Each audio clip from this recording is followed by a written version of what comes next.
Do you feel like you need to study but don't really know what to do? You feel like you struggle to memorize things? You feel like your study sessions are long and hopeless at times? If that's the case, then this video is for you.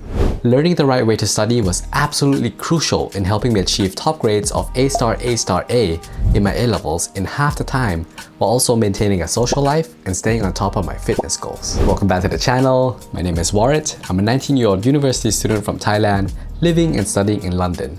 And in this video, I'll be telling you exactly how I studied, so you guys can perhaps get some inspiration from my methods. Also, stick around until the end for some specific tips and tricks. There are many ways to study and there's no right or wrong. However, there's more effective and there's less effective. So in this video, I'll just be sharing what worked for me with a sprinkle of some scientifically proven techniques too. Combining personal experiences and science, I came up with a 3-step framework on how to study, including 1. Learn, 2. Memorize, and 3. Apply. And in this video, I'll be going in depth into all 3 steps. I will tell you guys how I brought all 3 together to contribute to my personal success. So without further ado, let's get straight into it. This first stage, learn, involves actually being exposed to new ideas, topics, concepts, or facts, and understanding them.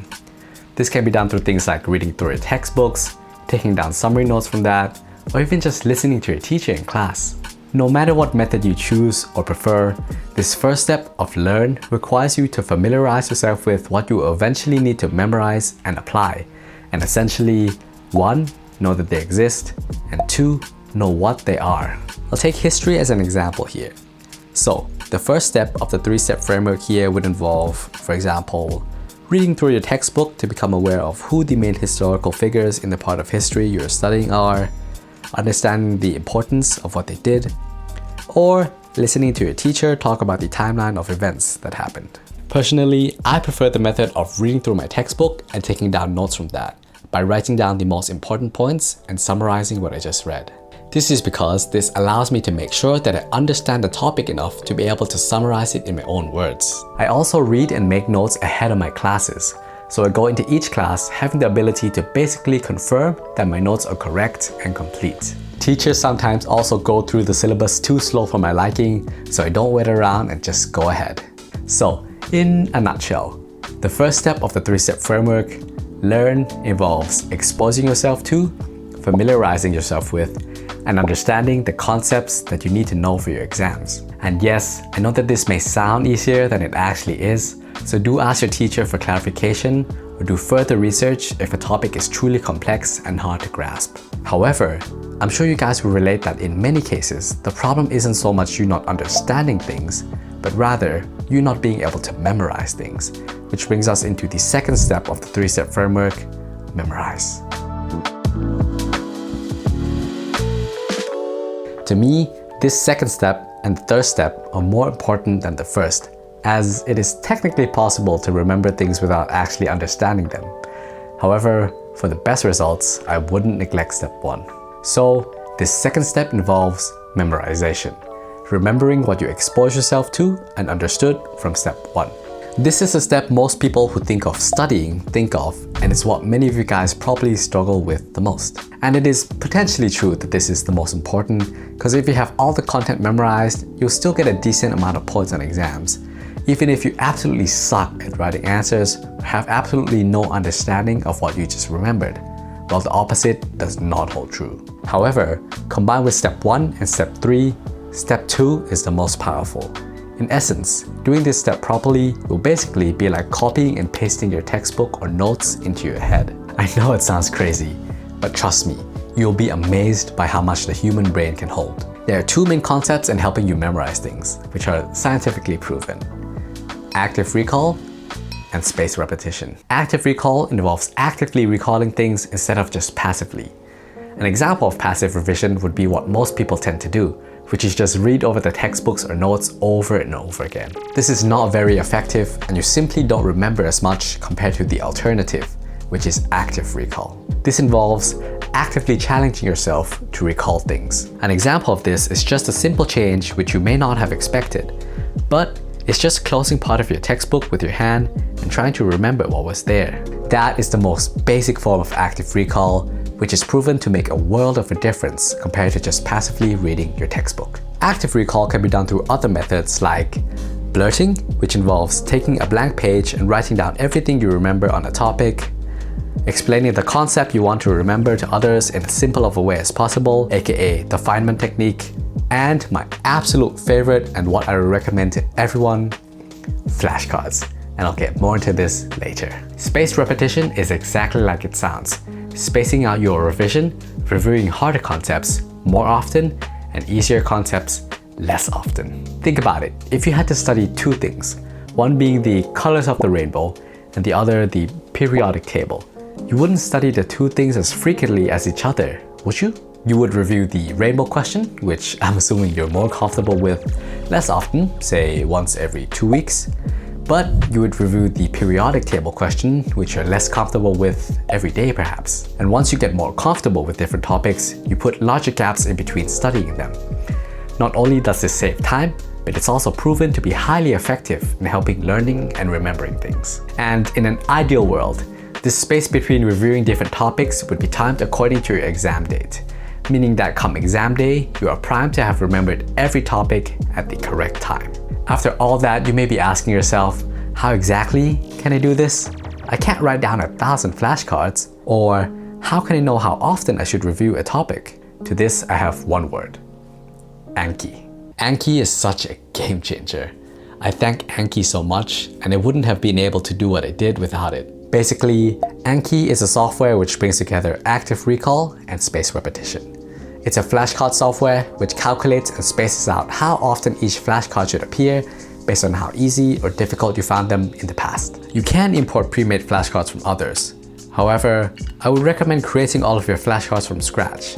This is because it ensures that the cards are created based on your wording and understanding. This also makes sure that the cards fully cover the topic you want to study and don't leave anything important out. Yes, I know that this is extremely time-consuming. However, it'll all be worth it in the end. Anki and flashcards were pretty much the only method I used to memorize all I did. I managed to remember thousands of flashcards in a matter of months, which still amazes me to this day. Anki is free on your computer but does cost a little on your phone. But to me, this is an investment that is truly worth it. Try it out and see how it goes. There are many Anki tutorials out there, so that's a very good place to start. And a pro tip here is that I never answer easy, as I feel like it does push the cards a bit too far back. Hard or good is the sweet spot for me. A little warning though, that learning the flashcards for the first time can be very frustrating and you may be spending a long time on them. However, after you get past that first time, and maybe the second time for some, the next time that the card pops up, it will get much easier. Trust me, patience is key. To sum it up, this second step of the 3-step framework, Memorise, involves remembering the facts and concepts that you exposed yourself to and understood from step 1 earlier, and basically keeping them imprinted in your head. And trust me, if you use the right methods that I mentioned, meaning that you leverage the power of active recall and spaced repetition, you are capable of remembering much more than you think. So, from the first 2 steps, we should now know what topics we need to cover, what content is part of those topics and understand them, and have them, to an extent, imprinted in our heads. If the first 2 steps go well, the question in this 3rd step should essentially become, would I be able to ace an exam with the help of my notes or my textbook? This is what the 3rd step of apply is all about. Here, we take all memorization out of the equation for now and just focus on being able to apply the knowledge that we need. And how exactly this application looks like, of course, depends on your goals and the type of your exam. However, no matter if you're prepping for an exam, a quiz, or anything else, this step is all about technique. And of course, if you're just doing multiple choice about remembering facts, like the Thai education system is, then you can skip this stage. But yeah, this stage is about how you use the knowledge that you now have. If I take A-level history as an example, which is an essay-based exam, by the way, this stage would involve something like learning what a good answer should look like for each type of question. For instance, learning the correct essay structure for a good answer, how an introduction should look like, how many historical dates or evidence the examiner expects, or even just learning the right timing during exams. For A-level sociology, it would be something like knowing when to bring in the sociologists or evidence to support your argument. To find out what good technique is for each type of question, you can simply just get inspiration from a model answer, ask your teacher to mark your answers, or just look at the marking scheme or rubric. And from that, you correct your mistakes in technique until your technique is tweaked to be perfect. And yes, with these writing-based subjects, there's no right or wrong, so what is good does depend. However, there's usually a general guideline of what is expected of you. So, find a sweet spot between what works for you and what is expected of you.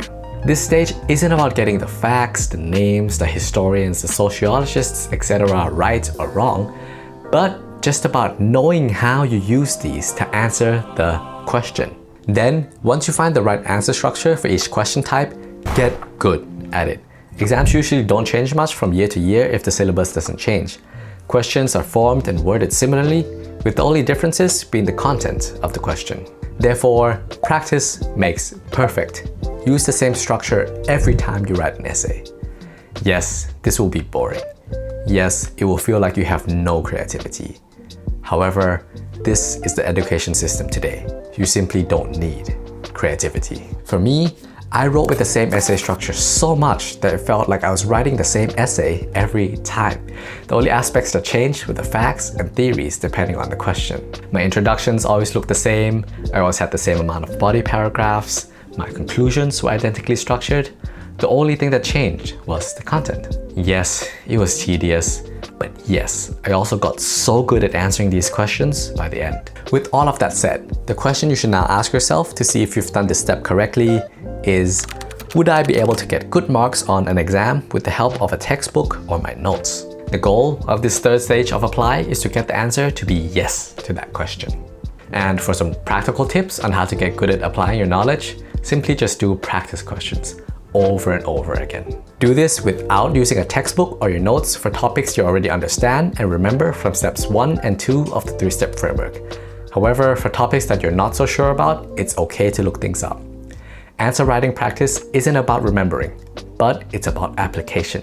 The remembering and memorization will come from step 2, not this step here. However, it doesn't really matter what questions on what topics you decide to answer, as the stage is only about getting the technique in. Plus, if you follow my plan of bringing all 3 steps of the 3-step framework together, you should only have to be answering questions on topics that you've already memorized anyways. Now that you know what the 3 steps of the 3-step framework are, I'll now share how I personally brought all 3 together so that you can get a clearer picture.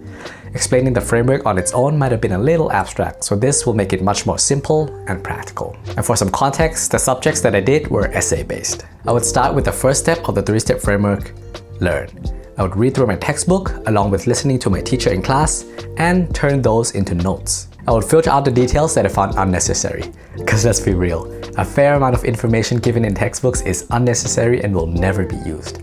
Although, if you want to be safe, then just include everything. These notes not only allowed me to write the content in a way that I understood, but also only kept the necessary parts. I would then turn these notes into flashcards on Anki. Do note though that towards the end, when I was running out of time due to my exams coming up close, I started making flashcards straight from my textbook, which, although less optimal, does also work when you're in a pinch. And I know that making flashcards from scratch can be a bit vague sometimes, so just as a quick tip on how to make flashcards, I'll be sharing how I personally made them. So, I would always do a question on one side of the flashcard and the answer to that on the other side. My main goal is to memorize the answers, aka the content, from the topic that I need to remember. Therefore, what I do is I just take a chunk of information from my book or my notes that I need to memorize and come up with a question that calls for that specific chunk of information as the answer. For example, if I wanted to remember that extremist parties in Germany rose in popularity following the Great Depression due to economic instability, my question for this flashcard would be, why did extremist parties in Germany rise in popularity after the Great Depression? I've linked an example deck of cards in the description, so check that out for some extra clarity and some more ideas. Also, this is what worked for me, and it may not work for you. So, experiment, try out different things to find what suits you and your style of learning. Nevertheless, then I would move on to the second step of the 3-step framework, memorize, and we'll start working on doing and remembering the flashcards that I just made. The active recall and spaced repetition then do the magic from here. After a couple of weeks, or in some cases even months, I usually have the topic memorized in my head. I would obviously keep on doing the flashcards despite having memorized them well, just less frequently, aka spaced repetition. Basically, once you start doing a certain flashcard, you do not stop until your exam. I then proceed to step 3 of the framework, apply, by practicing using this newly memorized knowledge to do practice questions to dial in my exam technique. I simply just do practice questions over and over again, of course while also keeping up with my past flashcards and continuing to learn new flashcards. Also note that you can go through this 3-step framework on many subjects at a time. For example, you could be on step 1 for sociology, but on step 3 for history or something like that. You could also be on different steps for different topics of the same subject. However, for me, I focus on getting most topics through steps 1 and 2 first, since step 3 can be done with any topic as it is only about technique. Most practice questions I did towards the beginning of the academic year were homework questions assigned by my teacher. After I finished step 1 and 2 for all of my required topics though, I then mostly focused on step 3, meaning that after I created and learned my flashcards for the first time, I then mainly focused on doing past paper questions, while also keeping up with my old flashcards of course. This was perfect with my exams coming up close. So basically, it was textbook and teacher to notes, notes to flashcards, learn flashcards, and finally, do practice questions. It sounds simple, yes, but the process is very long and tedious. Very. However, one thing that is comforting about this is that you will always have work to do and you will always know exactly what you have to be doing. Either you're making notes, making flashcards, learning flashcards, or doing questions. When you're done, you just move on to making notes on a different topic and keep on doing the flashcards from the old topics. This avoids you feeling lost and feeling like you have to do something but not knowing what to do, which I'm sure lots of you guys can relate to. This 3-step framework ensures that there is always something for you to do. Now it's time for some pro tips. Studying in itself is hard. Studying for a long time is even harder. One thing that made it much easier for me though was the Pomodoro technique. This technique basically entails studying in intervals and taking breaks in between. The most popular intervals are 25-minute study, 5 minutes rest, which is what I personally use and prefer, and 50-minute study, 10 minutes rest. And for those of you who have never heard of this technique, 5 minutes rest might sound like nothing to you. But again, trust me, you'll be amazed by the difference that these tiny breaks make. They allow me to go on for hours without feeling burned out. Give it a go. I'll be making a separate video on this due to how important it is, but for now, I'll just say that know how to manage your time. What worked for me is that I divided the day into time blocks. I would set non-negotiable blocks for studying and the gym, usually around 1.5 to 2 hours each. Also, please be realistic with your schedule. More isn't always better. Being able to study 8 hours a day for the first 3 weeks and then just giving up isn't as good as doing 2 hours a day, but being able to do that consistently. And when it's time to rest, actually rest. This will allow you to keep studying well and effectively in the long run. Personally, I feel that I made too many flashcards. I was afraid to leave something out, even though I knew deep down that it would never come up in an exam. Because of that, I included even the most irrelevant facts and information in my flashcards. This isn't necessarily a bad thing.